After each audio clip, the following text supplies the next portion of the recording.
In the quiet town of Elmbrook, nestled between misty hills and winding rivers, lived a boy named Aarav. Unlike his peers, who were often seen rushing to school, helping their parents in the fields, or practicing skills to build their future, Aarav spent most of his days lounging under trees, staring at clouds, or playing endless games on his phone. He always told himself, "I'll study tomorrow," or "I'll start that project next week." Tomorrow for Aarav was like a magical place where all hard work would somehow be done. But that place never arrived. His parents, simple and hard-working folk, tried repeatedly to encourage him. "Time won't wait for you, Aarav," his mother would say while weaving baskets. "The world keeps moving forward, even if you don't," his father would add after a long day's work. His teachers, too, were worried. Mr. Naresh, the school principal, once told him during a parent-teacher meeting, "Aarav, talent means nothing without discipline. Don't waste the most precious gift life gives you, time." But Aarav brushed it off. He was young, the days were long, and life seemed infinite. One day, news spread through Elmbrook that a famous philosopher and monk named Sri Vandan was passing through town. It was said that he had studied in monasteries, debated with scholars across kingdoms, and even advised kings on how to live wisely. The whole town gathered in the central square where Vandan was scheduled to speak. Curious, Aarav too wandered into the crowd. He listened as the wise man shared tales of courage, focus, and perseverance. Something about Vandan's calm voice and clear eyes moved Aarav. As the crowd thinned out, Aarav approached him. "Sir," Aarav said hesitantly, "I feel like I'm stuck.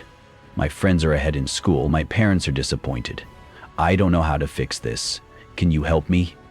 Vandan looked at him for a long moment and then nodded. "Let me tell you a story," he said, gesturing for Aarav to sit beside him on a wooden bench beneath a banyan tree. Long ago, in the prosperous city of Maindal, there lived a renowned clockmaker named Kiran Dev. He crafted clocks so precise that even kings would send for them. But Kiran was not only a master craftsman, he was a man of deep insight, who believed every tick of the clock told a story. One day, an old friend named Raghu came to visit him.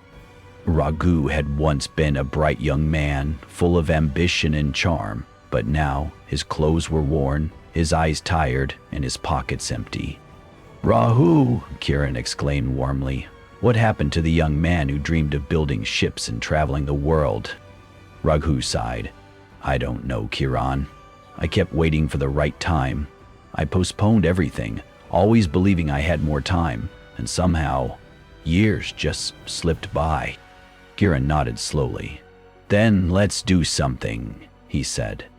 "I'll give you a special opportunity. In my workshop, there's a vault filled with rare metals, jewels, and priceless clocks. From sunrise to sunset tomorrow, you may take anything you want. After sunset, the vault will be sealed forever. No one else will know, just you and me. But remember, once the sun sets, the door will never open again." Raghu was overwhelmed with gratitude. "Thank you, Kiran. You've just changed my life." That night, Raghu went home with a spring in his step. His wife, Meena, was overjoyed when he told her. "You must go early," she urged. "Start collecting as soon as the sun rises." But Raghu waved her off. "I'll go after breakfast. I need a good night's sleep to prepare." The next morning, he overslept. When Meena woke him, the sun was already up. "There's still time," Raghu said, stretching. "Let me eat first." After breakfast, he paused again. "It's too hot now. I'll wait till it cools." Later, he rested under the shade of a tree and fell asleep again. This time he dreamed of the riches he would soon own. Golden gears, shining emeralds, and ticking treasures. When he finally woke, the sun was touching the hills. Panicking, Raghu ran to Kiran's workshop. But it was too late. The vault was shut forever. Kiran stood nearby and said, "I kept my promise. The vault was yours to enter, but you kept waiting for the perfect time." Raghu stood silently, tears in his eyes. not because he lost the treasure, but because he finally saw how much time he had wasted, not just today, but in his entire life. Aarav sat speechless as Vandan finished the story. "You see," Vandan said gently, "you are not lazy because you're incapable. You are lazy because you think time is endless. But time is like a strict master. It gives you the test first and the lesson later." Aarav felt something shift within him. It wasn't just shame, it was clarity. He stood up, bowed to the wise man, and said, "Thank you, Sri Vandan. I now understand. I want to change, starting today." And he did. From that day forward, Aarav began waking up early. He scheduled his days, turned off distractions, and even helped his friends study. Over time, his grades improved, his confidence grew, and he earned the respect of everyone who once doubted him. Years later, Aarav became a respected teacher in the same school where he had once fallen behind.